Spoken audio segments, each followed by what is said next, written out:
Heya! This is Pokéball35, and Happy New Year! Again! I can't believe it either! A whole other year has passed! It's no longer 2024, it's now 2025! How does 2025 even a year that exists? I don't know! I probably repeat myself every single year because I can't believe that another year has passed. Can you believe that next year is gonna be 2026? Can you even think that far ahead? Because I sure can't. Welcome to the new year. I upload a video right as it hits the new year, every single year, going back and talking about everything that I did back in the previous year, and then I look forward toward the next year, and then I talk about things that are going on in the future. And because I ramble so long in these videos, I think we will just get started right now. So I will move my stuff over so I can see what I need to be talking about. And what I need to be talking about is right here. So, right here is December, the start of December 2023. I'm trying to get rid of something on my other screen. And right at the beginning of December 2023 is when we hit 2,000 subscribers, which is still honestly incredible, and we've still been growing ever since. And at that time, we were still going through Super Mario RPG because the remake had come out. I had made this amazing montage because I constantly mained Blaster in Splatoon 3, and I wanted to do something special with hitting 2,000 subscribers. So I ended up uploading that. And at the very start of December, Born of Bread had released, which was a brand new Paper Mario-like.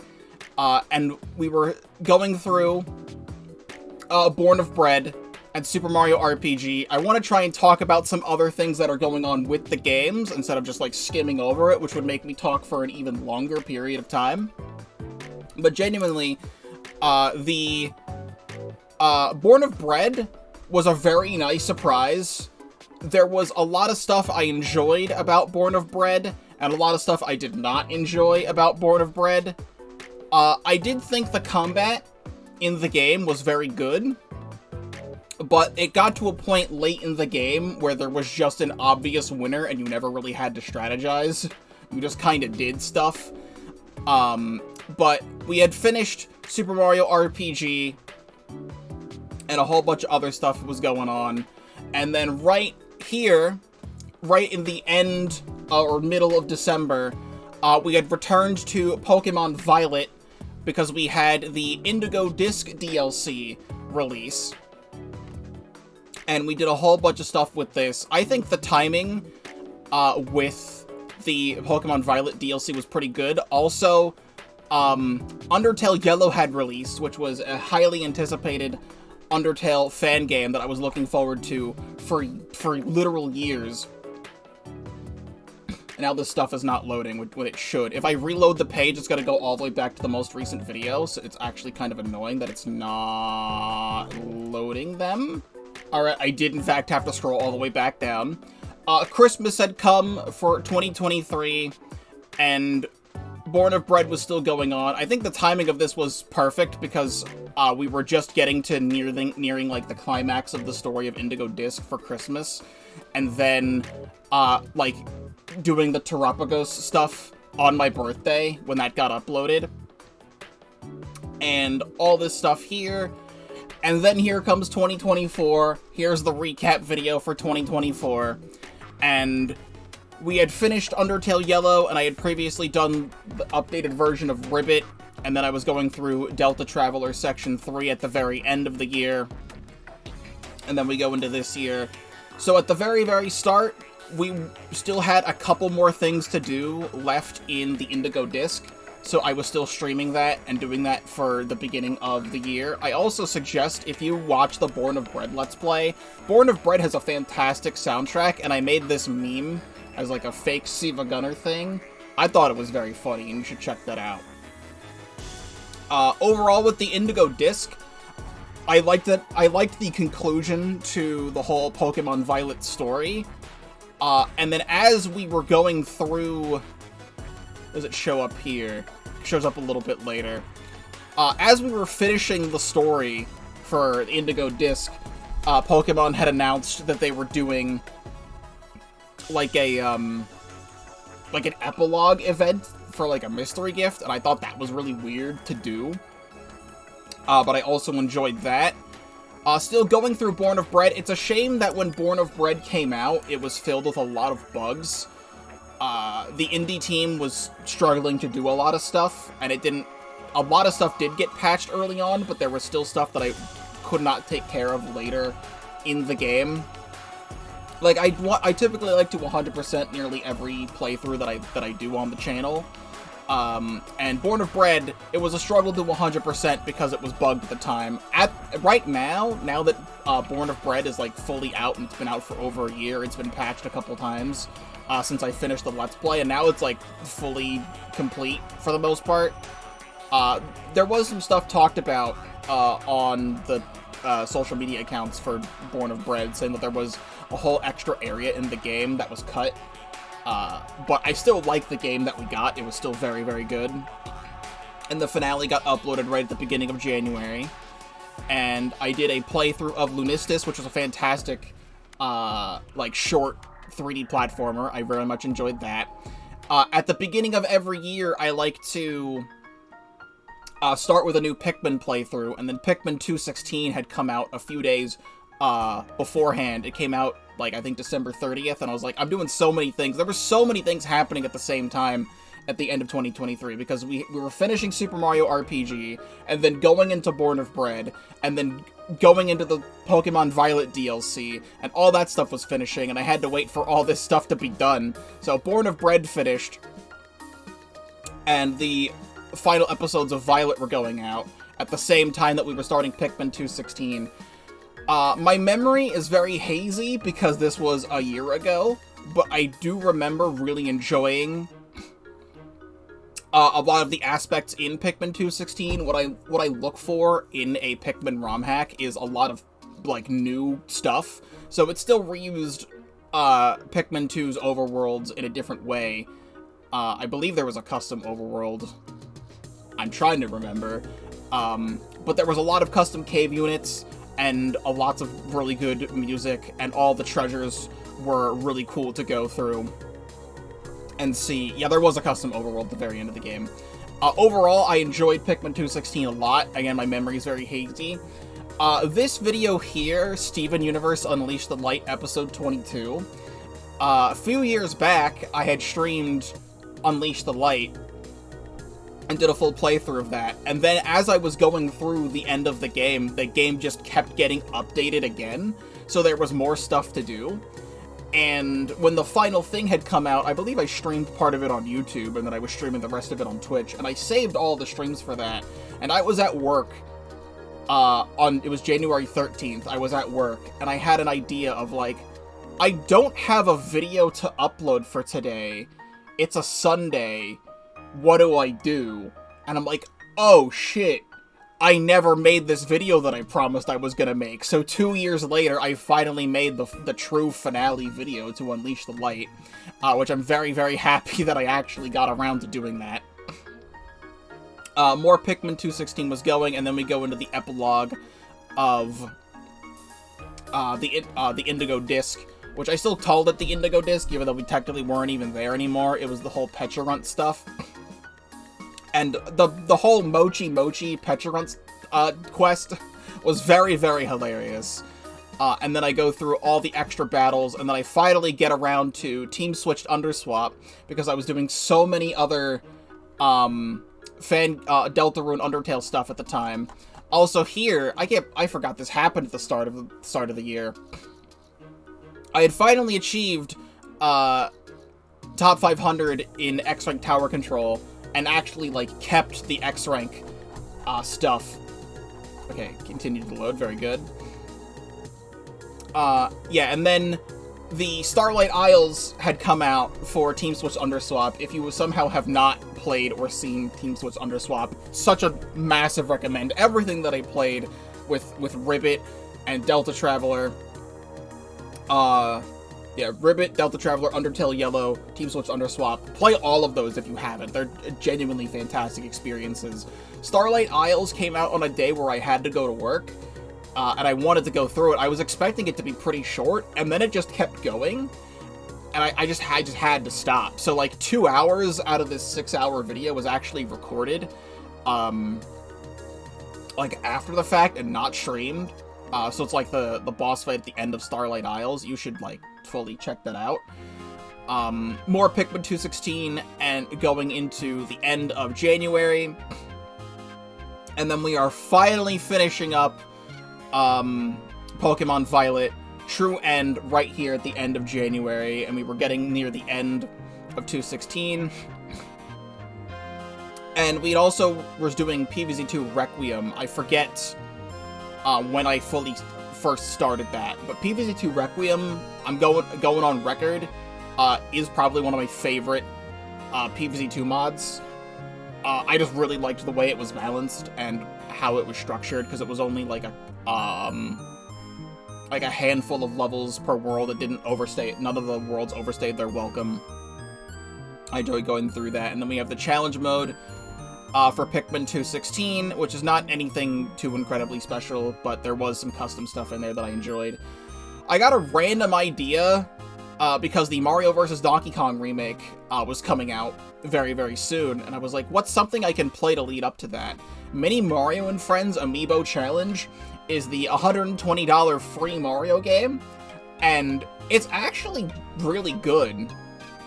If you're able to do homebrew stuff for 3DS or Wii U to re-access the eShops, I highly recommend playing the game.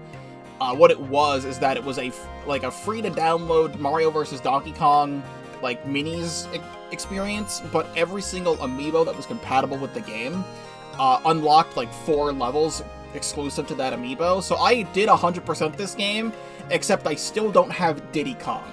I still, to this day, back here, do not have Diddy Kong, so I had to look that up, and that's at the end of the video. But genuinely a really underrated game that just kind of came out of nowhere. I wanted to play another 3D platformer because at the start of 2023, we had played A Hat in Time, which is still one of my favorite games ever. I played it for the first time a couple years ago, and then I never made a Let's Play out of it, so I wanted to replay it a few years later and do a full Let's Play on it. So around the same time, for 2024, I wanted to play another 3D platformer, and I played Yooka-Laylee, which became a very infamous game, just cause at the time it released around the exact same time as A Hat in Time and Super Mario Odyssey, so it stood, like, no chance when it came out. My consensus on Yooka-Laylee a year later is that I did still really enjoy playing through the game. There were just a couple points in it that just, like, genuinely sucked. Mostly near the end of Capital Casino, I believe was the world. I was, like, already streaming for a long period of time, and I forget if I had to go to work or not. I don't think it was a work night for me. But I was, like, kind of ready to be done with the world, and I was like, okay, we're gonna do this last thing and then, like, wrap up for the day. And then it jump-scared me into a boss fight that was in the minecart, and the minecart stuff in Yooka-Laylee is the worst thing about the game, and I genuinely raged, at that. So, the ride of my death, it sure was. Throughout 2023, nearing the end of the year, it was actually announced that Yooka-Laylee is getting a remake, which it doesn't really seem like it's gonna be that old, but by the time Yooka-Laylee comes out, it'll be like 8 years since it first came out. And they want to redo a bunch of things. They're gonna be adding, they're gonna be streamlining the experience and also adding a lot more to do in the game. And I already thought it was a pretty good game. Like, Yooka-Laylee, I wouldn't even say is a bad game. It's just that it was overshadowed at the time of its release, being compared to Banjo-Kazooie, but also A Hat in Time and Super Mario Odyssey coming out at, like, the exact same time. It didn't stand a chance. Middle of February, I did a massive achievement for Splatoon 3 where I wanted to try and hit 200 badges in the game, and I managed to do that, and I'm very happy about that. This one strand of hair. My hair is so long, by the way. Like, I need to get a haircut soon. My mom cuts my hair. But, like, damn. I just have this one strand that doesn't want to go away. 200 badges in Splatoon 3 was a huge achievement for me. I did it with Splatter Shot, and Hero Shot Replica. Just to, like, have a nice calming time with that. And Yooka-Laylee was going on still. And at the same time we were finishing Yooka-Laylee, the long-anticipated Splatoon 3 side order release at the end of February. I streamed, it was like 9 p.m. or something when side order came out. And I streamed for like 5 hours that night, so the first couple runs of this were that. As this was happening, Yooka-Laylee was finishing. Still, problems with Yooka-Laylee is really just the minecart stuff. Some of the collectibles were kind of annoying. I found the final boss not to be that bad, but I also found the final boss to be also slightly annoying. But we did fully 100% the game, and I'm very happy that we did. I am confirming I will play Yooka-Laylee when it comes out, because I'm interested to see how they enhance the game. Something I feel like I maybe criticized at the time was that Yooka-Laylee doesn't have a map. And Yooka-Laylee will have a map to see better things, so I probably won't have to look up things as much, and hopefully I'll remember things. On side order, it's not exactly what I wanted it to be. I still had a lot of fun playing it, and I did manage to beat, like, the main story in the first stream of side order. Mario vs. Donkey Kong came out, and I remember playing Mario vs. Donkey Kong on the Game Boy Advance, but not the Game Boy Advance. I played it on Visual Boy Advance emulator on, like, my dad's laptop when I was, like, really, really young. I probably never got past World 1. So this is the first time I ever actually played all the way through this game. It was very, very fun, like, genuinely. Kind of took me by surprise on how decent the remake was, and the remake adds 2 more worlds into the game.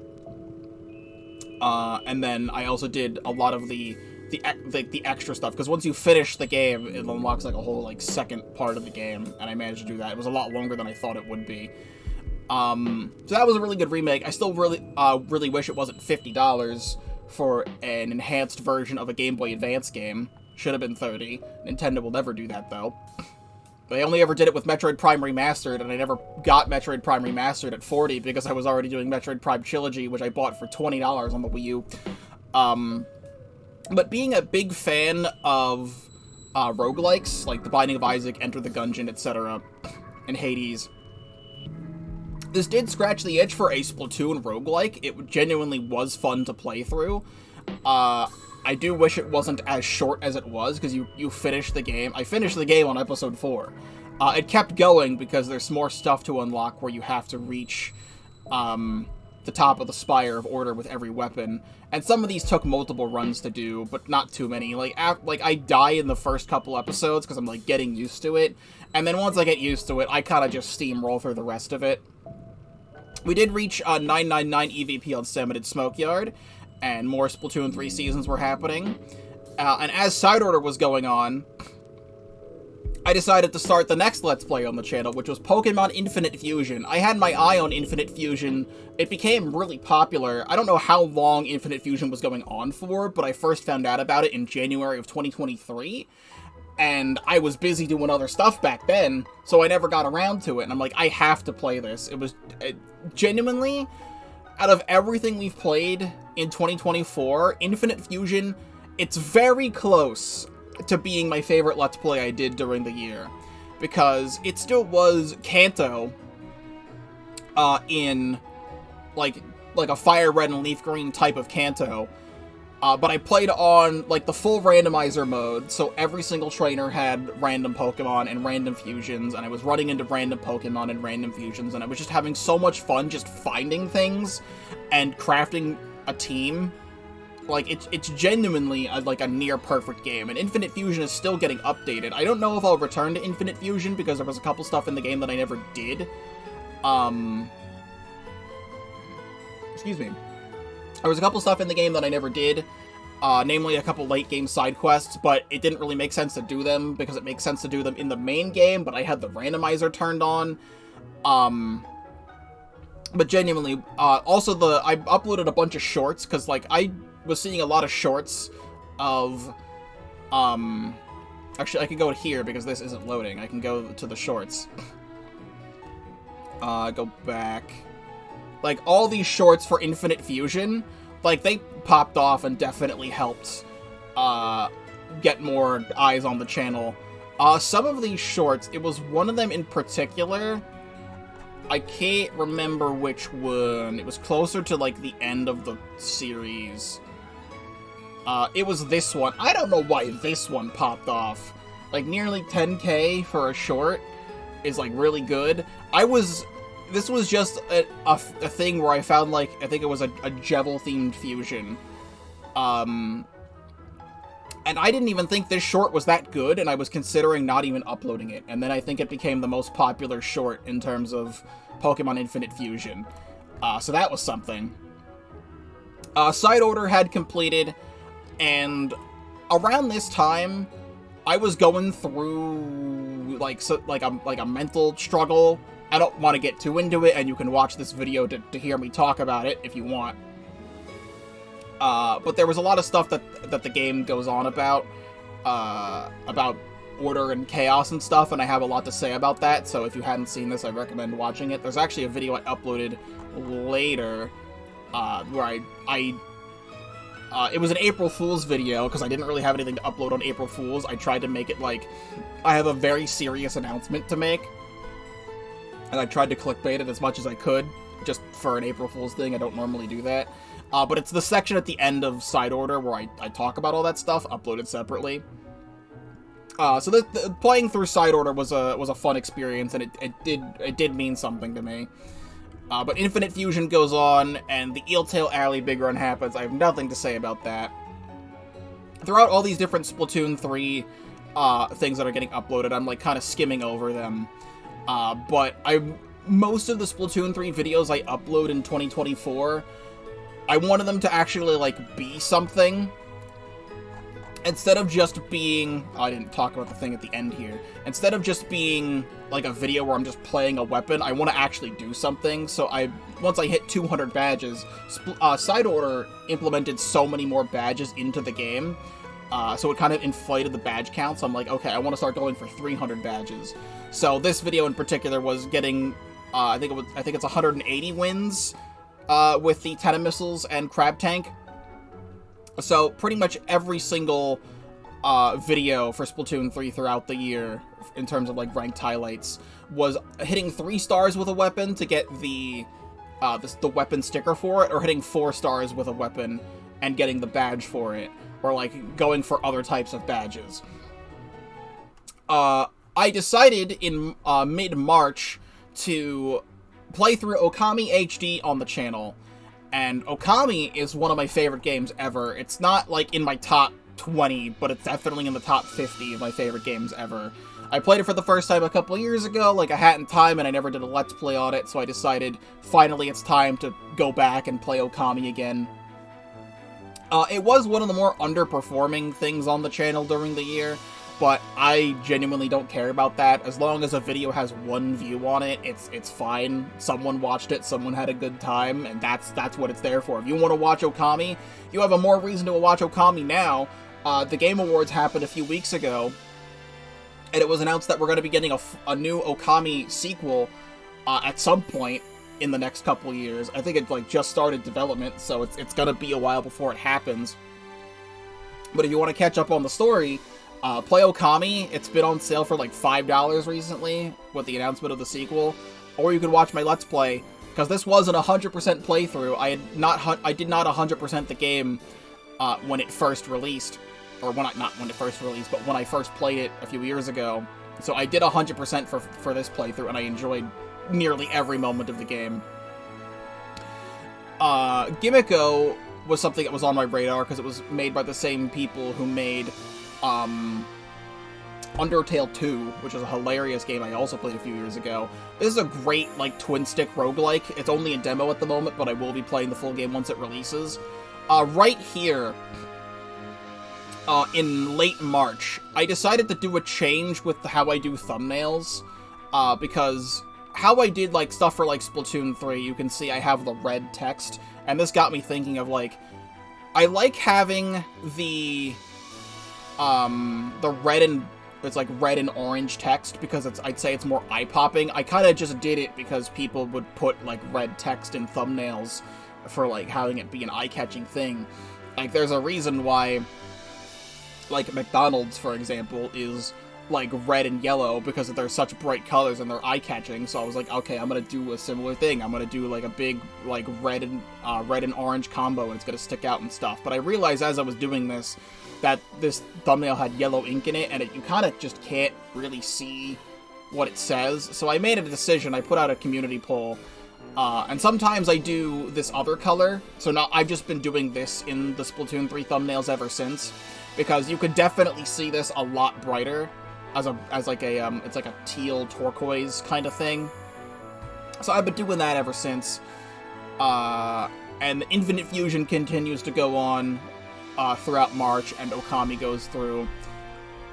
More surprises were happening throughout Infinite Fusion. I was really enjoying how the story was developing, and then I got surprised by the fact that you could actually go to Johto in this. I don't remember if I ever knew that beforehand, because I thought it was just going to be all of a Kanto story, but they had the entire second half of the game in Johto. That was hilarious to see. This also, I had always played PvZ2 mods in Nox Player, just because that's what the tutorial on how to install Eclipse used. I finally moved over to BlueStacks after this, because Nox just completely broke. I was told that I was getting like a 0.000001 unreplicatable bug that only like one other person in the community has been reported happening, and like it was just fucked. So I had to switch over to BlueStacks after this. 999 EVP Marooner's Bay. Here's the Heya I've Got Something to Say April Fool's video. This was the thing from Side Order I uploaded separately. I do recommend you check that out. It is important to go through and see. But still, going through the start of April, Infinite Fusion goes on, and we finish. I say it's the finale to Infinite Fusion, because we, beat the champion. But I just keep it going. Also, I say goodbye forever to Splatoon 1 because the Wii U and 3DS servers officially go down. I do have a lot to say about Splatoon 1 if you want to hear that. The Reflourished April Fool's video, hilarious. Like, some of the best stuff for memes they've done. Like, genuinely incredible. And then Infinite Fusion keeps going on, and I believe we're, like, nearing the end of Okami here. We're like, over halfway through Okami, going into April. And still, new worlds and stuff added to Reflourish were a lot of fun stuff to see there. Lots of new ideas. I like playing through all the new stuff that comes out. And Infinite Fusion keeps going into mid-April. That's really just all we're doing is Infinite Fusion and Okami, with the occasional Splatoon and PvZ video going up. That's kind of just what happens in April. Yeah, we were like halfway through Okami back then. And I go through all the post-game stuff to Infinite Fusion. It's kind of hard to spoil some of the things, because like I don't want to spoil Okami for people who have not played it. With the sequel coming out and the game being on sale, I recommend you play this amazing game. And I don't want to spoil things about Infinite Fusion, because there's a lot of brand new plot details that happen in Infinite Fusion that are not in a normal Pokemon experience. I recommend you see it if you haven't, because all the fusions that I see are very funny. You can see a lot of the highlighted fusions in my YouTube shorts. Splatoon 3 Spring Fest, and a bunch of stuff going into May. And at the beginning of May, I don't remember when this released, probably like soon before this, but Pikmin 2 Regrown had released. I did Pikmin 2.16 at the start of the year. I felt like it was probably like a little bit too soon to do one. I was thinking I want to wait till June to do that, but I also had other plans that I wanted to do then, so I was like, I gotta do this now. Pikmin 2 Regrown was all of Pikmin 2, like you know it, but it adds a lot more to the experience. There's new types of enemies, like you see here. There's like a Bulbear that's sleeping. That doesn't normally happen in normal Pikmin 2. There's new variants of enemies, quality of life improvements for normal Pikmin 2. But one of the coolest things about Pikmin 2 Regrown is the custom enemies, it adds custom bosses. There was an unused enemy in Pikmin 1 called the Asuba, and it was fully modeled, and, like, had a couple animations, in Pikmin 1, but, like, it was fully imported into Pikmin 2, and they added a couple new caves into Pikmin 2 Regrown to flush more things out, because there was only ever 3 caves in Wistful Wild, and it's escaping me, the first area of Pikmin 2. I'd played Pikmin 2 so many times, you'd think I'd remember the Valley of Repose. Valley of Repose is the name of the area.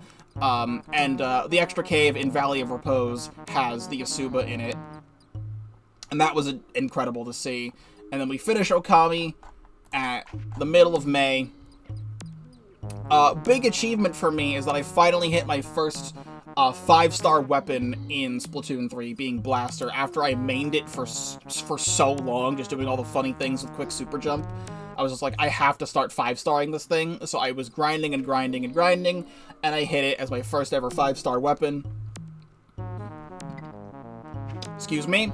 WarioWare Move It came out when Super Mario RPG and Super Mario Wonder were coming out, and I just never got around to it until here. I think I got it I didn't want to get it for like $60. I found it online for $30, and I got it that way. I love WarioWare Smooth Moves, and this is a fantastic sequel to Smooth Moves. I don't really have too many complaints other than the fact that the Joy-Cons are not as accurate as Wii Remote and Nunchuck on the Wii, but there was a lot of really cool creative things with the microgames on WarioWare Move It that if you do find this game on sale for like $30 or below, highly recommend it as a WarioWare game. I do not recommend WarioWare Get It Together at all. I do not like that game. It is my least favorite WarioWare game. Then we had the final season for, the final main season for Splatoon 3 was revealed, and we got the stuff with Decavitator and Wellstring. They had released both Decavitators and both Wellstrings at the same time because there was not another season for other kits. There was for a really long time a bunch of theories going around on if we would get third kits, if we would get more seasons for third kits for weapons. So far, January 1st, I mean, I'm recording this a few days before January 1st, so I could, like, get this up in time. But January 1st, 2025, we have no information on whether third kits would be happening. There was a official Nintendo tournament called King's Cup that happened recently, and everyone was theorizing, like, if we're gonna get it revealed, it's gonna be revealed at the end of this tournament, because we got the stuff revealed at the end of the Splatoon 2 tournament, so, like, here's the pattern, and it never happened. My main goal for Splatoon 3 in 2025 is to hit 5 stars with every weapon, or not 5 stars, God no, 4 stars with every weapon in the game. And right now I'm playing a lot of my least favorite weapons in the game. I had just recently did H3 Nozzle Nose and H3 Nozzle Nose D. At the moment, right now, I'm working on Sorella Tentabrella, and I'll do a couple other ones that I hate, but I want to get the ones that I hate out of the way now so I can do the weapons that I enjoy later on. I also have, like, almost every single charger I have to do, so I'm going to be grinding charger forever as well. But if we do get third kits, that just means more weapons for me to 4-star. I really hope it happens, because there's a lot of missed opportunities. I said in the H3 Nozzle Nose video that I so badly would like an H3 Nozzle Nose with a bomb, because one kit has Point Tensor and the other one has Splash Wall, and in the previous games it's always had Suction Bomb on one of the kits, and getting that would make it usable. I don't know what special it would have, I just want an H3 that's usable. In the way Splatoon 3 works, it's just so fast, it's just like, it's not feasible. Paper Mario The Thousand Year Door Remake. It's up there for one of my favorite Let's Plays of the year. Thousand Year Door was the first ever RPG I ever played as a kid. I played it when I was like 4 years old. And I popped off so much. Like, I cannot believe we had announcements for a remake of Super Mario RPG, Thousand Year Door and a brand new Mario and Luigi game so close together. Like, it's genuinely insane that any of this even happened in the first place. But we'll get to Brothership when we get to Brothership in this list. 35 minutes in, and we're almost halfway through the year. But Thousand Year Door, I did not realize that episode 1 of this got as much attention as it did. I felt like throughout Thousand Year Door, I don't usually go back. Like, at the end of the year, when I'm going through all of these, I'm going back and seeing how much stuff, how much attention these videos got. Because at the time, Thousand Year Door did not get a lot of views, which I was disappointed in. I'm not someone who, like, cares about views on videos, but, like, for Thousand Year Door being, like, such a hyped-up thing, I was expecting it just a little bit more. But, like, hey, if you want to see it, it's there. That's the whole reason why I do this stuff. I don't care how many views it gets. If you want to watch it, you can watch it. I have over 3,000 videos on this channel. I uploaded I got to, like, over 3,000 videos in 2024.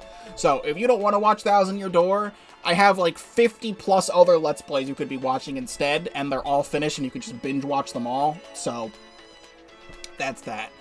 Thousand Year Door Remake, I was smiling ear to ear throughout just about the entire experience. Pikmin 2 Regrown finished up, and there was brand new challenges in Regrown that I got to. And we fully 100%ed that. There was the massive reworks in June for a bunch of Splatoon 3 stages. And then the season had started. Season 8 for Splatoon 3 had started, and I did stuff on the decapitators and Wellstrings and stuff. But Thousand Year Door Remake was genuinely smiling ear to ear through just about the whole thing. I was so excited to replay Thousand Year Door because I hadn't in years. I think I only ever replayed the game like once since I was a kid. And the improvements the remake makes is just mind-blowing. I love all the remixes for the music. I love that every single chapter has a brand new battle theme per chapter. There was brand new boss fights added to the remake that were just so much fun to go through. I was planning on playing Metroid Prime 3 this year, so before Metroid Prime 3, I needed to play Metroid Prime Hunters on the DS, which I played through. I managed to homebrew a version of Metroid Prime Hunters onto the Wii U, and I played the game with the Wii U gamepad. Not the most optimal way to play the game, but it still worked. And throughout June, Thousand Year Door was getting uploaded, and I finally got around to 100%ing Born of Bread, because when we finished Born of Bread back in January, I had said then there was a couple bugs in the game, and things were just not cooperating. There was a couple collectibles that were not obtainable because they were bugged, and some of the other, like, side collectibles, I just could not find where they were. Eventually, there was an update that came out that patched in a locator for all of the side collectibles in the map screen, and then that was also bugged. And even when I collected everything, the main thing that I was trying to get the final achievement in the game was also bugged. So it took a while, but the final episode of Born of Bread came out, where I fully 100% the game. So that's fully complete. I still recommend Born of Bread. If you want to play another Paper Mario-like that's not Bug Fables, or not the Thousand Year Door remake, I highly recommend Born of Bread. The characters are really creative, the dialogue's very funny, the locales are great, the music is great. But still, like, mid to late game, there's, like, a weapon you can get, and it just one-shots everything, and you get more weapons and more things to strategize with, and you just don't get to use them, because why would you when I have this weapon that one-shots everything? When this update came out that fixed everything, though, there was a hard mode that was added to the game. I have not played the hard mode, but maybe the hard mode fixes some of the problems that I had with the game's difficulty near the end of the game, having it be too easy. So, that's also a thing. The big run had happened, where it was a repeat of all previous Splatoon 3 big run maps at the same time. That was a lot of fun to play. And still, Thousand Year Door gets uploaded throughout June. And then there was other updates added to PvZ2 Requiem to, like, be, like, the final updates. Then a little bit later, we finally 5-star the Aerospray MG. I'm sad that this did not get as much as attention it deserves, because the Aerospray MG is amazing. The Aerospray is amazing. I've still got my Aerospray right here, and I love it so much. So if you want to see some of the highest quality Aerospray gameplay you will ever see in your life, it's right here. Not many people play Aerospray very well, but I am one of the select few who does. Like, it's genuinely really fun to play, even though it's got Fizzy Bomb, Reef Slider. Fizzy Bomb's great, Reef Slider's not great, but Reef Slider got buffed to be cool over the course of time. I really like what I did with the title and thumbnail to this video here for Paper Mario: The Thousand Year Door. If you don't get it, you should watch or play the game. Playing all the extra stuff in Requiem, and then we get halfway through Thousand Year Door near the end of June. Around this time, it was the 10-year anniversary of Shovel Knight, which is crazy to think about, because I remember hearing about Shovel Knight so early on, and I watched, like, the old, like, Game Grumps preview of Shovel Knight, and I got Shovel Knight on the 3DS, like, right when it came out, and then I was just such a fan of the game, and I played all the expansions as they came out. Throughout the rest of the year, I've been replaying the other campaigns. So we did Shovel Knight, Shovel of Hope, and Plague of Shadows and Spectre of Torment. Very soon, I don't know when, but soon, I will be playing King of Cards. I've only ever played King of Cards one time, and it was when it was first came out. So I remember pretty much nothing about how the levels are structured in that game. So I'm excited to play through that. Still going through Thousand Year Door, having all these different Splatoon 3 highlights and PvZ highlights mixed in. This was really funny. I saw like a random thing on Twitter one day, and I just had to dub over it just for fun. It got limited ads because I swear in it and say things, but like I dub over this shitty thing. It was like a tweet from, like, I don't even want to say his name because he's such a shit person, but it was a tweet from a shit person that was modded into PvZ2, and then I dubbed over it in my Zomboss voice I use in PvZ2 videos. So that was a hilarious time. And 1,000 Year Door is about finished near the end of June. And some other things. And then the announcement for Grand Festival for Splatoon 3 happened, and that was just an insane thing to see. But a little bit more time goes before that. Undertale Yellow 2, the fan game of 2 fan games. I don't even know how to feel about this one. I got nothing to say about Undertale Yellow 2. I will probably play it when it fully comes out, if it fully comes out. But it is, like, I feel like this is even more of a shitpost than Undertale 2 itself. I played a new PvZ2 mod during the year called Zombtopia, which took the iZombie concept from PvZ1 and made like a full game out of it. And by full game, I mean it's only 3 worlds. I don't know if this ever got updated. I should probably look into if it did. But we did finish 1,000 Year Door at the end of July, or this is July now, I didn't even realize. Yeah, through the end of July, went all the way through June, all the way through July. I played Pikmin 2 Caveless Edition, which was a neat ROM hack that takes the Pikmin 1 experience of going through the overworlds and collecting stuff without caves, and just puts them in the Pikmin 2 areas, and there's like 50 treasures to collect, and I enjoyed that. Then after 1,000 Year Door finished up, I finally got around to playing Metroid Prime 3 Corruption, my first ever playthrough of Metroid Prime 3. Originally, this was going to be Super Mario Eclipse, but Super Mario Eclipse got delayed, so I decided to do Metroid Prime 3, because once Mario Eclipse comes out, there's other stuff I want to play. I kind of got surprised by Metroid Prime 3. It ended up becoming my favorite Let's Play, or not, yeah, my favorite Metroid Let's Play thus far. Like, my favorite... I don't know what happened here. I have to talk about this. I don't know what happened. So, like, typically my PvZ stuff gets pretty good viewership, but, like, it's, like, Metroid Prime 3, it wasn't getting, like, too much. I don't really know. But then, like, all of a sudden, right here, August 5th, why did my video on fighting the first boss, like, this is the first boss, like, the first main boss, episode 6, why did this get 405 views? Like, previously, it's, like, 28, 25... 40, 5. But, like, episode 1 typically gets, like, some of the most viewership out of any Let's Play, because that's just how Let's Plays are on YouTube. But, like, 63, and then it, like, kind of goes down, it's going down, and then, like, 405. And then, for some reason, these 5 levels from Zombtopia got over 1,000 views. Like, the other Zombtopia videos only break, like, a couple hundred. I don't know what happened here. I still don't know what happened here. Why did that happen? I had to put this in my greatest hits and favorites playlist because it got over 1,000 views. I don't know why. Thank you. And then, like, the following episode for Prime 3 also gets, like, a big spike in viewership, and then it starts going back down again. And, like, because, like, then it's, like, 12. 69, nice. And then, like, 12. Like, what happens?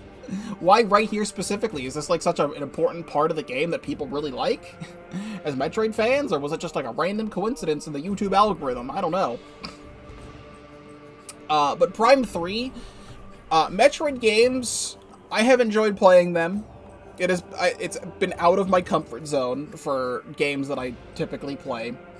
But when I did Metroid 1 through 5 in 2022, I did Prime 1 and Prime 2 in 2023, and then in 2024, I finally wanted to do Prime 3. It ended up being my favorite of the Prime trilogy. I still really liked Prime 2. It's just the way Prime 3 was structured, it was a lot better to go through. I watched some video essays on things after I finished some blind playthroughs, just to gain more perspectives on the game, and Prime 3 was designed to be an easier game, which is probably why I liked it so much, because Prime 2, I played Prime 1, 2, and 3 on Prime Trilogy on the easiest difficulty setting, and Prime 1 and 2 kicked my fucking ass. Prime 3 has energy tanks so close together that it's like so hard to miss most of them, which made the game a lot easier for me, and I enjoyed it a lot more because of it. So I'm glad I played Prime 3 in 2024. This right here is one of my favorite videos I did in 2024. There was the Splatfest for, like, what's your favorite thing to eat? It was, like, bread, rice, and pasta or something. And I was on Team Bread, and I had a stupid fucking idea where I had some caramel from I bought, like, a container of caramel because I was having ice cream. And I had the caramel here, and I'm like, I have an idea where I am going to eat bread for every multiplier game that I get in the Splatfest, and every one that I win. Because typically in a Splatfest, I get maybe like 5, 10 times battles, maybe like 1 or 2 100x battles during a Splatfest. I got over 20 10x battles that I ended up winning. So I bought like a bag of rolls, and I was just eating the rolls and, like, putting caramel on them after every win. And I was eating so much bread that I was, like, feeling sick to my stomach. I was just eating so much bread and eating so much caramel with the bread that this was a hilarious time. I highly recommend you watch this, because I don't know what the hell was going on in this. An insane time. So, Metroid Prime 3 continues to go through August. And some other Splatoon 3 things. I finally hit 1,000 Clamblitz wins. I was just non-stop grinding Clamblitz for ages. Because I hit the 1,000 Zones, Tower, and Rainmaker wins, like, months and months and months ago. So I was just grinding Clamblitz, like, non-stop for, like, 6 months. And I finally got 1,000 Clamblitz wins, which happened to actually happen off-stream. So I had the clip of me getting it off stream, like, in the video, and then I just played more Clamblitz just to show it. This came out of nowhere. I didn't really have much going on at this time, because we were just finishing Metroid Prime 3. Like, the final episodes for Metroid Prime 3 were coming out. And I had, like, a week and a half of, like, nothing. Randomly out of nowhere, an Undertale fan game released called Outer Tale. Which was an AU I knew about. It was really just Undertale's story, but in space. But this game really was a full Undertale experience in a space setting, and there's a lot of stuff that's different about Outer Tale than normal Undertale. but at its core, it's still Undertale. Like, it goes through the same kind of story beats, but there is a lot of new story stuff added, and some really wholesome things in the game for the true pacifist ending that I really, really enjoyed. My main complaint with it is that I think the ending of the game kind of dragged on a bit, because I was streaming the finale, and I got to, like, the 4-hour mark of the stream, and I usually stream for about, like, 3 to 4 hours at a time. And I was like, okay, I'm like this close to the end of the game, I'll just do the true pacifist ending right now, and then I streamed for another 2 hours. Because, like, right here is where I finished the game, it was another 3 hours. And, like, right here is, like, the true ending stuff, and it took, like, a whole separate video. But, like, it was really good. I enjoyed Outer Tail. More Splatoon 3 highlights going up, and all of Metroid Prime 3 was complete. This is the only game in the series I actually 100%ed, the only Metroid game I have 100%ed. I'm very much looking forward to Metroid Prime 4. We'll see what it does differently than Prime 3, but that is a guaranteed playthrough on the channel. I had finally hit 300 badges in Splatoon 3. I wanted to hit 300 badges before the final main season of the game was over, because Grand Festival was coming up. And I did 300 badges. I believe I got the no, it wasn't Octoshot. Ten-Attack Splatter Shot, it's in the thumbnail. Ten-Attack Splatter Shot for like a couple games, and then I played Mint and Charcoal Decavitator and got to 300 badges in Splatoon 3. And then Super Mario Eclipse came out. And I said that Infinite Fusion was up there for my favorite playthrough that I did this year. It's either Infinite Fusion or Super Mario Eclipse is my favorite Let's Play I did in the year. Because Super Mario Sunshine, Paper Mario the Thousand Year Door, was my first RPG I ever played. It was, I think, like, the 4th video game I ever played. Super Mario Sunshine was the first video game I ever played.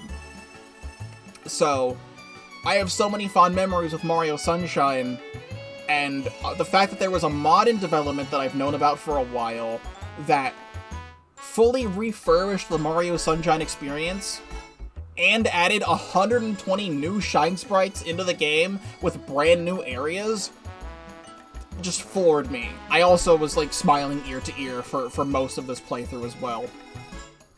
I also had finally hit 999 EVP on Spawning Grounds in Splatoon 3. This is the only one that I didn't have it on for like 6 months or something, because it was just such a pain in the fucking ass to play Spawning Grounds. But I finally did it, and I 100% did every single stage. Super Mario Eclipse was genuinely incredible, because it's the Super Mario Sunshine that you know. It adds so much more, and if you haven't seen it, you can watch my Let's Play. You should play it for yourself if you're a 3D Mario fan. It genuinely makes Mario Sunshine just, like, such a perfect game. Like, it is gonna be so hard to go back and play normal Mario Sunshine after playing Eclipse. Like, the new movement options it adds, the streamlining it has, it's all just so good. A thing I did at the end of Splatoon 2 before 3 came out was reacting to all my old clips that I still had on my computer. Or not on my computer, but on my Switch. I decided to react to all my Splatoon 3 clips over the last 2 years of the game being out, because damn, we're over 2 years into this game now. That's a 7-hour video if you really want to sit through that. Super Mario Eclipse goes up in September.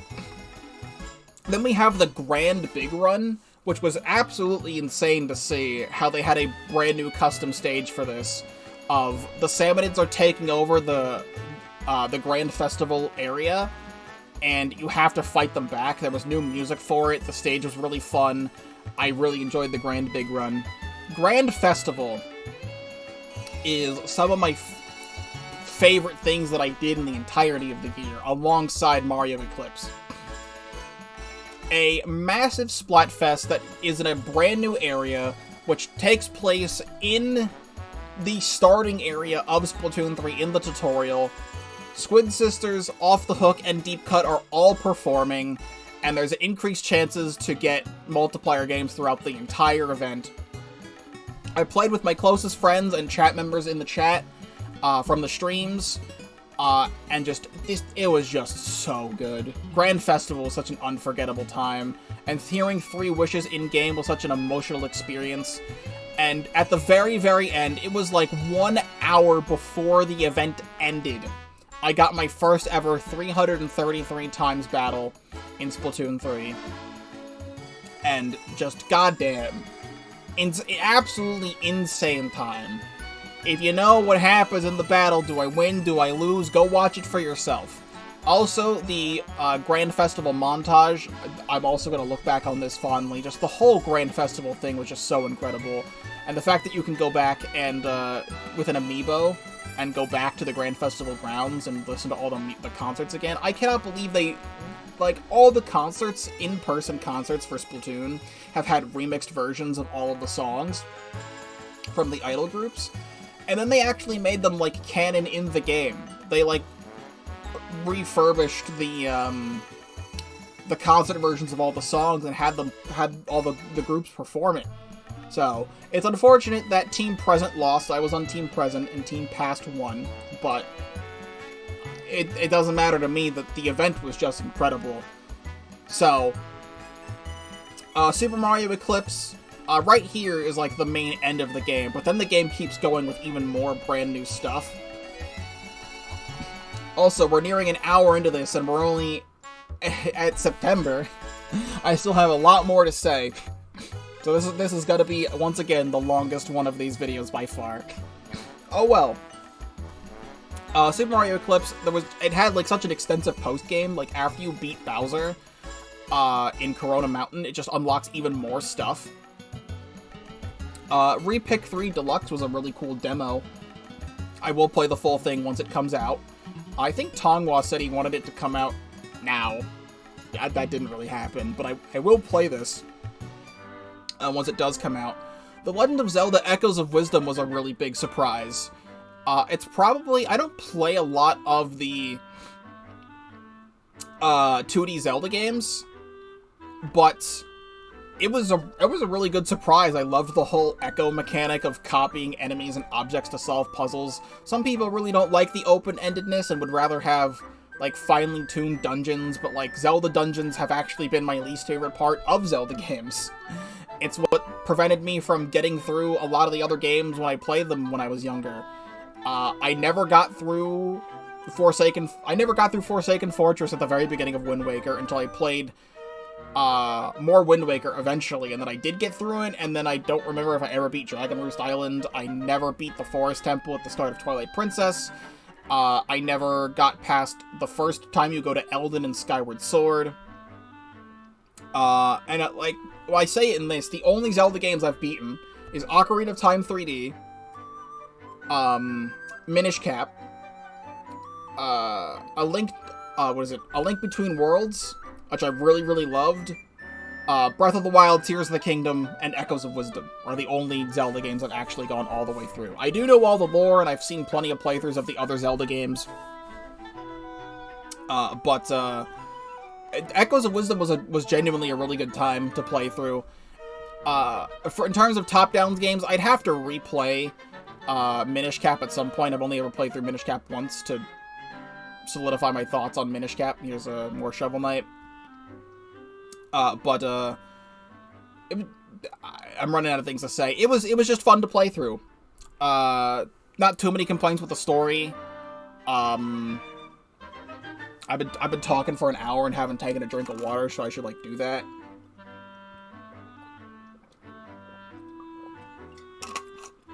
That's much better. Okay. So yeah, Echoes of Wisdom came out. I might have to replay A Link Between Worlds to solidify my thoughts on Link Between Worlds, but between A Link Between Worlds and Echoes of Wisdom, right now I think I like Echoes of Wisdom more. I did a full blind playthrough of Off, which is just a game I had heard of, like, years ago. I only ever heard, like, the battle theme from the game, and I'm like, this theme's kind of awesome, I should play it, so I played it for Halloween. Super Mario Party Jamboree, I had one of my close best friends in real life play the game with me in person, and that was a really fun time. I still need to play more Mario Party Jamboree. I haven't done as much with this game as I wanted to. Oh well, there's other games that are coming out that just have been taking more priority. PvZ2 Resonance came out, which was actually a sequel to Requiem. It just kind of came out of nowhere. Undercover Captain, also this is an underrated Splatoon 3 video I uploaded. It's an hour and a half of Undercover Umbrella, but you should watch it, it's very good. We had the repeats of Splatfests coming back, because they announced at the end of Grand Festival that the seasonal Splatfests, Splatoween, Frosty Fest, Spring Fest, and Summer Nights would be repeats. We don't know how long they're going to be for. It might just only be one more year of Splatfests, but that was a lot of fun to see that. Luigi's Mansion Sweet Home was a ROM hack I found out about in 2023, but I was also playing a different Luigi's Mansion ROM hack in 2023, so I played it in 2024. There's also now another Luigi's Mansion ROM hack, like another 2 that I want to play, which I'll get to eventually. So we're nearing the end of Echoes of Wisdom. All this other stuff is happening. I don't have too much to say about this. Like, I don't want to spoil Echoes of Wisdom for anyone who hasn't seen it, because it's still a relatively new game. Right here is one of my other most important videos I uploaded this year, where pretty much at the start of September, going through October and into November, because it took such a long time, I came back to Pokemon Violet and streamed Pokemon Violet for shiny hunting, because I wanted to shiny hunt Sprigatito. It was a hunt that I started when I did shiny hunting stuff the first time, and I didn't really like shiny hunting in Pokemon Violet because grinding for Herba Mystica is such an annoying experience that I hate it. But I decided to come back to this to finally get the Sprigatito, and it took a really long time to get Sprigatito to happen, because at the same time I was also hunting just other random things. And just, if I stumbled across a shiny, I'd also catch that, so this is filled with a lot of different highlights. This was a really important video. I'll talk about more of that at the end of all of this stuff. But then, mid-November, Mario and Luigi Brothership came out. And we were still going through the end of Echoes of Wisdom. This I also found very funny. Long story short with this is that Twitter is being run by a Nazi, and I don't want to stay on Twitter because it sucks, and every single thing you see on Twitter just makes you angry, and Blue Sky was an up-and-coming social media platform that is still thriving right now. If I ever have to go back to Twitter, I'll let you know. But I uploaded this as like a thing of like, you should go to Blue Sky. It's literally Twitter, but better. There's a browser extension that allows you to copy over all your Twitter followers to Blue Sky. That's been getting updated to be a lot better. It was very funny when I uploaded this, because then I was getting a lot of fascists in my comments telling me that I'm an awful person and that I'm just being a big baby. And that just makes me laugh. You can't get to me. I think I deleted all those comments too. Yeah, like this video got like bombed with dislikes. I say bombed. It got 9. But like for my channel and what it is, that's a lot. This just makes me funny. I still stand by moving over to Blue Sky. I still open Twitter every now and again. I privated my Twitter account, and all I do on Twitter is just retweet Splatoon art, like really cute Splatoon art of like the Squid Sisters or like Off the Hook or whatever. I just like looking at Splatoon art. There's a lot of Splatoon artists that I see on Twitter, and I like looking at it. That's really all I use it for now. But Brothership. I have a lot to say on Mario and Luigi Brothership right now. As of right now, it has not concluded. I should also say, there was an update to the Binding of Isaac Repentance that added online co-op. This was a really funny one to do, this online co-op daily run, and then online co-op with random people. I recommend checking that out. Let me talk about Brothership for just a moment before getting into Outer Wilds, where what I will say right now for Mario and Luigi Brothership is that when this gets uploaded, I believe episode 38 will be out later in the day. And it still doesn't feel like we're anywhere close to being done with the game. And I estimate we'll be in like the 60s in episodes before this is done. I actually made a list over here. I'm just looking at it now. Just looking at other Let's Plays that I've done that are RPGs. When I'm looking at a Mario and Luigi RPG, Mario RPGs are typically short, but not that short and not that long. They're kind of in like the 20 to 30 hour range, which for me is like a perfect length for an RPG, because anything after that, I'm getting exhausted. Super Mario, Mario and fucking, I can't speak. Paper Mario The Thousand Year Door was a pretty long game. That still took me in, like, my final playtime was, like, just about exactly 50 hours. But that's because I, at one point, had to do a lot of grinding off-stream for the recipe book, which doesn't really factor into, like, the main playtime of the game. And I also did the Pit of 100 Trials, and I had to do the Pit of 100 Trials twice for the secret boss. So I had to spend, like, an extra couple hours doing most of that again. But I think beating the main game took around, like, 40. Which, for a game that I already was really enjoying all the way through, even if I had never played Thousand Year Door before, if that was my first time ever playing it, I still would have loved the thing all the way through, because it's just such a good game. One of the main complaints with Thousand Year Door is that there's a lot of backtracking in it, and it's like, okay, there's maybe like 30 minutes total of backtracking. Especially once you have the Yoshi Kid partner, and you can just move really quickly. They streamlined one of the worst parts of the game, which is the intro to Chapter 7, which is genuinely still the worst part of the game. Don't know why they still had it in the remake. They streamlined it more in the remake, but it still sucks. But, like, some of the things where you have to walk back and forth, it's only, like, most of the time you have to walk back and forth between, like, 2 or 3 rooms, and the enemies sometimes respawn, and you want to fight the enemies anyway for EXP, because the battle system's fun. So, like, whatever. I made a list of a bunch of other RPGs that I've done. This Thousand Year Door was 45 episodes, with 46 being the bonus episode. Super Paper Mario, which is another one of my favorite games of all time. Not exactly an RPG, but it has RPG elements in it. 29 episodes, with 39 episodes going up to the finale and all the post-game stuff. So, like, beating the game took 29 episodes. Super Mario RPG took 19 episodes, with 20 episodes being the bonus episode. Chrono Trigger. I have a lot of mixed thoughts on Chrono Trigger. There are a lot of positive thoughts with Chrono Trigger. Still, all this time later with Chrono Trigger, really my only complaint with the game, when I'm thinking about it, is that there was too many fights in the game. Because I was really enjoying the story of the game, and then there was just so many fights over and over again that it's like, I want to get to the next big thing in the game. That's really it, but, like, Chrono Trigger is, like, still such a masterpiece of a game. And for an episode, that took 25 episodes. 25 episodes of Chrono Trigger. I think of Chrono Trigger so highly when I did my first ever playthrough of that. That took 25 episodes. Bug Fables: The Everlasting Sapling took 36 episodes and then 42 for all the extra stuff. Steven Universe Unleash the Light was 20 episodes with 22 being the bonus. Omori, fantastic video game, Omori, took 30 episodes to go all the way from start to finish. And then it took up to 44 episodes to do all the extra stuff in the game, which, like, 5 of those episodes was just replaying a lot of stuff I already did. Born of Bread took 22 episodes, with 23 being the bonus episode. So it's like, they're all within a very similar range of each other. But Mario and Luigi Brothership, so far, I have enjoyed playing it because it's fun to play a Mario and Luigi RPG. But everything happens so slowly, and you unlock things so slowly, that it even if you're playing the game for a similar amount of time than with the other ones, it just lasts way too long. I had someone tell me recently that they actually really enjoyed Brothership for how long it was to be like a more of a JRPG length of a game, but that's not what I'm looking for in terms of a Mario RPG. Very recently, Choga Conroy came back to doing Let's Plays again after a massive break that he had to do.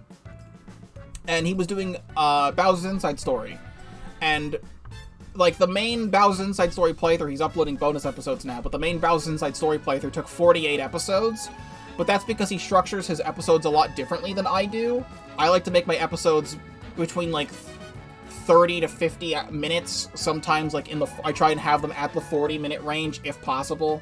Some of these other things are, like, a lot longer because I like to stop things at natural stopping points. I don't want to stop halfway through a dungeon, or I don't want to stop, like, right before a boss fight. I want to have that included. So some of these things are, like, still an hour long, and I upload really long videos, but some of these other videos are, like, 30 minutes. Like, some other, like, Echoes of Wisdom stuff was, like, 30 minutes. I try to have my Let's Play episodes around the 40-minute range. He does his episodes a lot shorter. If he did his episodes the same way I do my episodes, Bowser's Inside Story would have been like a 30-episode, 35-episode Let's Play of his. And that's still like a perfect length. And we're in the late 30s right now. We're about to reach episode 40. And I don't know, I haven't done more of the game yet. What you saw yesterday for December 31st was what I played up to right now. And the episode that you're about to see when it comes out later today will be from a play session I'm actually doing from tomorrow from my perspective. Words. I don't know how much longer is left in the game, but I think everything happens so slowly, you unlock things so slowly, things just happen so slowly, and it's really, really annoying. And I'll talk more about Brothership once we finish it. Then we have Outer Wilds, which I originally uploaded as a secondary playthrough to Brothership. I had Brothership going out at noon and Outer Wilds going up at 3, because I didn't think this game was going to be anything that crazy. But Outer Wilds was genuinely a very incredible experience to go through. There was some complications with things. We're on the final page now. There was some complications with things with Outer Wilds. But Brothership is going up here, and we'll go to where the end of Outer Wilds is. And now, past finishing Outer Wilds, I talked about a lot of stuff at the end of this video. I have a timestamp in this video to a big section that I recorded post-beating the game.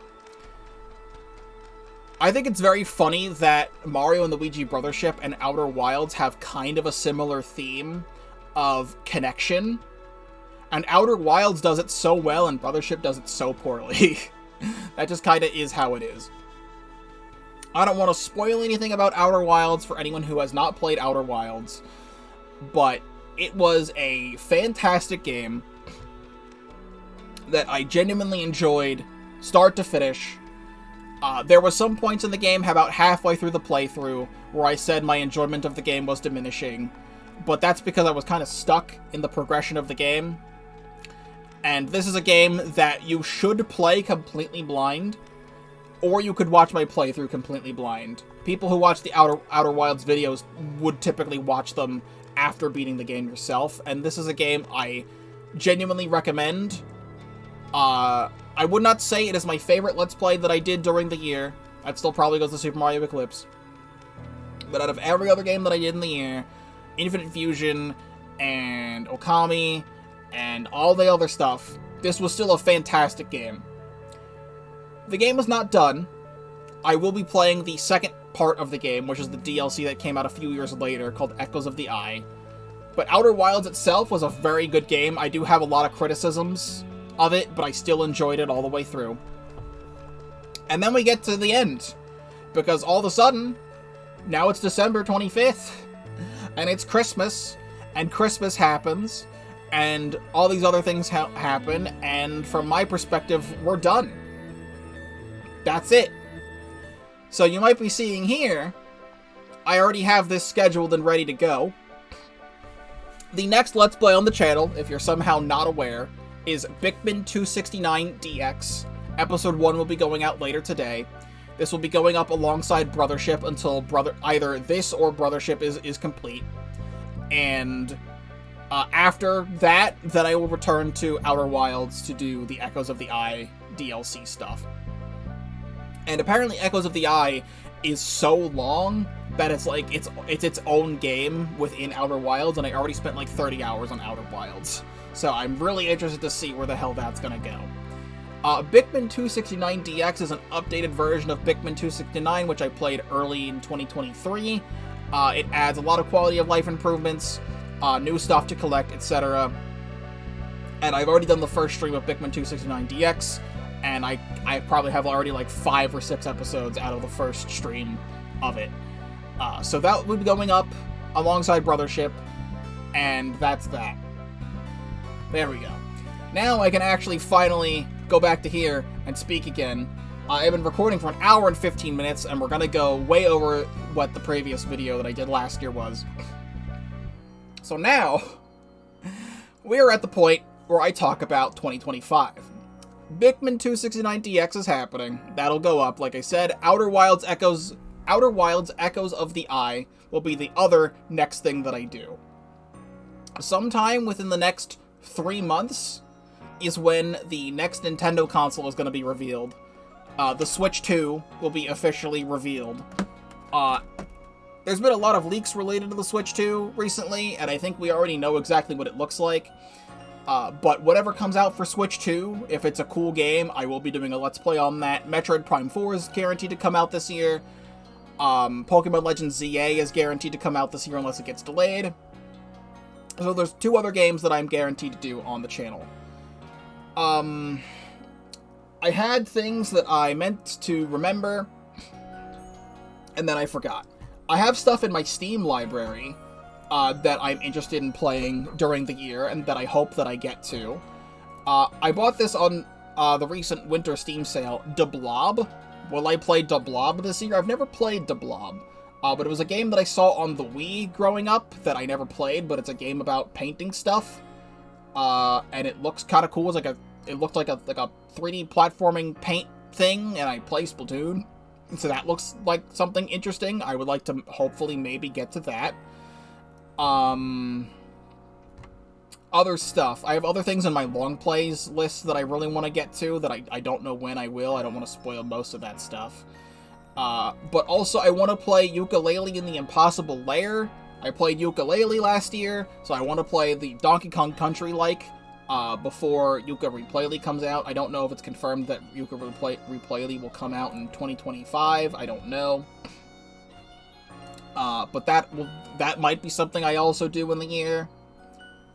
I'm trying to think of the other stuff. I got Live Alive. I've been saying I want to play Live Alive for like 3 years now. I would like to finally get to that. I've just been doing so many RPGs, because Super Mario RPG, the end of Pokemon Violet, Pokemon Infinite Fusion, Born of Bread, Paper Mario the Thousand Year Door, Mario and Luigi Brothership. I've been doing so many RPGs that I don't know when I'm going to do that. Because another thing, the Outbound Ghost was a game I had my eyes on for a while, but there was a whole big thing with the developer of that game that you should check that out if you want to learn more about that. Long story short, that game is like finally like out. It came out like a year or 2 ago, but then there was some stuff and it had to get pulled for reasons, but now it's actually out, and I still have my physical copy still sealed. I was like one of the first 500 people who pre-ordered the game, and I got a special pin with that. That's another RPG that I want to play. Oh,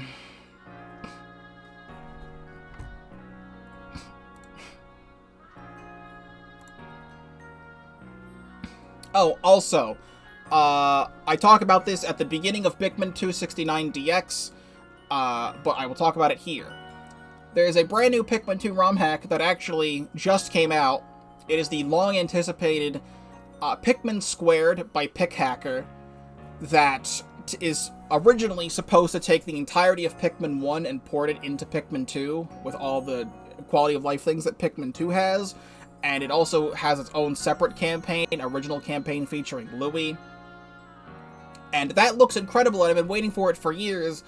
It's just that it was confirmed on Christmas that Pikmin Squared would be coming out on December 30th, when I already had plans for the last 3 weeks beforehand to play Pikmin 269 DX, and I didn't want to go back on what I said. So Pikmin 269 DX is going up. I will soon get to Pikmin Squared. I want to play through that. There's also other Pikmin 2 and Pikmin 3 things that will come out for mods. Maybe I'll even do a Pikmin 4 mod if I decide on that. Who knows? I don't know. I'm just saying. But there's also another Pikmin 2 hack that came out around Halloween called Pikmin 2 Hollow's Haunt, I believe. And it's custom caves, custom overworlds, it's spooky themed. I'm interested in playing that, so that's another thing I want to do at some point in the year. I'm trying to think of like all the other stuff. With Switch 2 coming out in 2025, I might return to Tears of the Kingdom, because I did 105 episodes of Tears of the Kingdom, but I would like to go back and refight, or not refight, but like fight all the rest of the bosses in the overworld that I missed, or just the bosses in the game that I missed, and collect all the rest of the Korok seeds. There's 1,000 Korok seeds, and I got like a little over 500 of them, and I'd love to go back and do that. If the Switch 2 has like performance boosting for Tears of the Kingdom or something like that, that could be a fun thing to do. Who knows what I'm gonna do with that. there's definitely other things, but, like, I've already said a bunch of different games. You already have an idea of some stuff that I'd like to do throughout the year, and I'll plan it all out when I'm able to plan it all out, because I'm also going to have to plan around what Nintendo releases officially. It would be really, really cool if we could maybe get more, like, Pikmin things. I really wanted, like, Pikmin 4 DLC. That's probably not going to happen.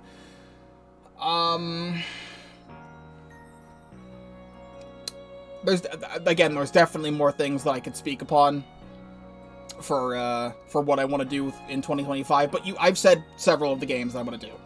If I have more ideas, I'll put them on screen. If not, whatever.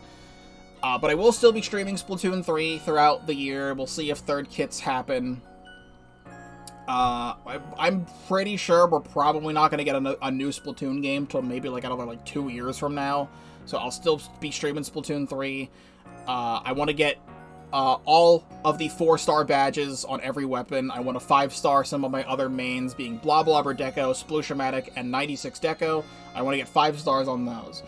I want to hopefully maybe get the 100 Megalodontia kills badge, because I don't have that. I want to hopefully get 1,000 or 10,000 splats on some of the boss salmonids to get badges for that. So that's still going to be happening. I'll play other PvZ2 mod stuff throughout the year when there is stuff to do it. Updates to Resonance and Reflourished and Altverse, or if there's anything new that happens, I'll be doing that, obviously. That's about what I have to say about future plans for 2025. A sad note that I'm gonna end on, which I should have brought it up earlier, but like, whatever. There were some hard things I had to go through 2024. I should have had this image prepared ahead of time. I'll find it. But something that I had to go through in my personal life is the time what inspired me, I'm trying to move stuff around. What inspired me to do the shiny hunt for Sprigatito, if you had not watched that video, was on August 31st, I sadly had to say goodbye to one of my beloved cats. His name was Duke, and I loved him very much. Absolutely incredible cat. I don't really know what else to say, because I'd say things in that video, but, like, it's really hard saying goodbye to a pet that you've had for, like, over a decade. And that inspired me to do the shiny hunt for Sprigatito, because I wanted to get the shiny Sprigatito, and I wanted to name him Duke, and I'm very happy that I accomplished that. A few days ago, I also had to say goodbye to another cat, Gaston, or Gaston. We always say Gaston. I had to say goodbye to him, and if that name sounds familiar to you, that is because that is what I had named my Meowscarada, or Sprigatito, at the start of Pokemon Violet. So throughout all of Pokemon Violet, I always had Gaston with me as my starter Pokemon. And we knew since Duke had passed away that Gaston was also gonna be on his way out pretty soon. So I've been having to deal with that, and that's not fun. I would like to show you. I should still have it on my computer. This is very bright. I put it somewhere in one of these folders. I have my favorite image or one of my favorite pictures I ever took of Duke and Gaston together. I'm gonna hope I still have it on my computer, because it wouldn't make sense for me to delete it. There it is. It's this right here. Duke is the black cat, and Gaston is the gray and white cat. I love these two. I love these two so much. Ever since Duke had passed, it's kind of felt a little bit more empty in the house. But, like, it's not empty because my house has so many cats. We had 6 when Duke was here, but then we had 5 when Gaston was here, and now we're down to 4. So we still have plenty of cats in the household. It's just that Duke and Gaston were so special to me that it really does not feel the same. And Gaston was always so cuddly with me. He would always be sitting on... If I wasn't sitting on my bed, he'd be laying where I would sit in the bed to keep the spot warm. He'd be laying on my pillow or be laying next to me when I'm sleeping. I typically sleep on my stomach, and I, like, spread my legs out a bit, and he would make, like, a little nest and, like, make a little spot in between my legs and, like, sit there, and it was really cute, and I liked having him there. And, yeah. So, I'm here to make 2025 a better year. I did so many amazing games in 2024 that I'm really, really happy with what I was able to do. I really wish I got around to doing more Pikmin stuff in 2024, but there were just other games, like Super Mario Eclipse that was coming out, and Paper Mario 1000 Year Door, and all that other stuff, that I just did not have time for more Pikmin. So I'm gonna hope, because Pikmin 269... Pikmin Squared are guaranteed for this year, and we'll see what else we can fit in with the Pikmin schedule. I'm very happy I got through everything that I did, though. I am now 25 years old, and I started doing this in January of 2019 when I had just turned 19. So I've had a lot more life experience and a lot more experience with making videos and editing videos and how I do things in my style. And we hit 2,000 subscribers at the start of December 2020. Yeah, December 2023. December 2023 is when we hit 2,000 subscribers. Since then, we've hit around another 350 more subscribers since then. That's really cool. That's about on average. 2023 was a big year for subs because Tears of the Kingdom, that one short with Purah just blew up. And that short alone gained me like 200 subscribers. I don't beg for subscribers. I don't beg for views. If you want to subscribe, I've got like I said, over 3,000 videos on the channel. I've been doing so much for so long that there's guaranteed at least something that you're interested in. I still have a playlist called My Greatest Hits and Favorites. It's sorted from most popular to least popular in terms of videos. If you want to see any more of my niche videos that I really enjoyed, it's all the way at the bottom of the playlist. If you want to see some of the more popular things that I did, it's at the top of the playlist. It's just still amazing that I have amassed the small audience that I have, that I've done the things that I've done, that I've met the people that I've met, the videos that I've made. I'm very proud of nearly everything I've ever done here on YouTube and on my streams on Twitch at twitch.tv/Pokéball35, link in the description down below. And if you're not already subscribed to the YouTube channel, you should do that. I'm here to make it a good year. I've got plenty of things planned. There's definitely things that I didn't say during stuff that I have planned for 2025 because I either forgot it in the moment or I'm keeping it a secret, and you'll never know. But who knows what's gonna happen in the year.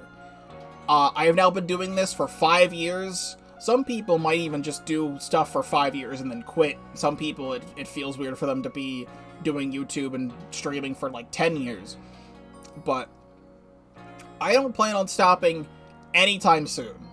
Unless some personal, real-life stuff happens, I don't plan on stopping anytime soon. I still constantly try and consistently do at least one video a day. I'm always uploading Let's Play videos Monday through Friday. I have all the stuff from Splatoon or Plants vs. Zombies or whatever that I upload on the sides, either on the weekends or on other days. I've been still consistently doing 1 to 2 videos a day for a long time. There's some times where I don't have anything to upload on a day, where I don't have a stream highlight, and I just don't upload. Like, I just didn't upload on this past Saturday, but I uploaded a PvZ thing on Sunday. Sometimes it's good to have a break so you can catch up on stuff. I want to do this for as long as I possibly can. I'm 25 now. I want to keep doing this till I'm 30. I want to keep doing this till I'm 35. I want to keep doing this for as genuinely as long as possible. Being able to share all these experiences and playing games and having fun, doing Splatoon or whatever else I'm doing, it's genuinely the greatest thing. The most fulfilling thing in my entire life. It's what motivates me to get up out of bed. It's what motivates me to do literally everything else in my life. So I once again say thank you to anyone who has ever watched a video, left a comment, liked the video, disliked the video, left an even angrier comment. Literally anything. Because if you watched it, you gave it a chance. And if you didn't like it, that's fine. There's still frickin' Markiplier. You could go watch him instead. So, again, from the bottom of my soul, thank you very much to everything. And we'll see what the heck happens in 2025. Thank you very much for watching. And I hope you all have a happy new year. And I will see you in whatever comes next.